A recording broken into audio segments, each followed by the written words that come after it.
መዝሙረ ዳዊት ቁጥሪ 35 እቲ ኃጢአተኛ ንርእሱ በዘስሕት ነገር ይዛረብ ኣብ ቅድሚ ዒንቱ ድማ ፍርሃት እግዚአብሔር የብሉ ብልሳኑ ኣታሊሉ እዩሞ ኃጢአቱ ምስተረኸበቶ ይጸልአ ቃል ኣፉ ዓመፅን ተንኮልን እዩ ንኸስተውዕል ፈጺሙ ኣይፈተወን ኣብ መደቀሲኡ ዓመፅ ሓሰበ ንኹሉ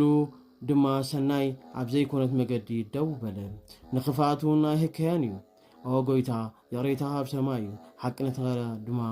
ክሳዕ ደበናታት ቅንዕናኻውን ከም ኣኽራን እግዚአብሔር ፍርድኻ ኣዝዩ ዓሚቕ እዩ ጎይታ ሰብን እንስሳን ተድሕን ጎይታ ምሕረትካ ብብዝሕኻ መጠን ደቂ ሰባት ኣሚኖም ኣብ ትሕቲ ኣክናፍካ ይሕለዉ ከም ጠሊ ቤትካ ድማ ይረውዩ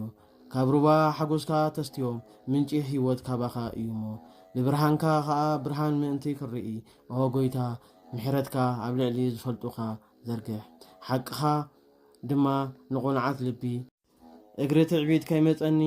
ኢድ ኃጢአተኛውን ከይህውኸኒ ኩሎም ዓመፅ ዝገብሩ ኣብኡ እዮም ዝወድቁ ይስደዱ ደው ምባል ድማ ኣይኽእሎም እዩ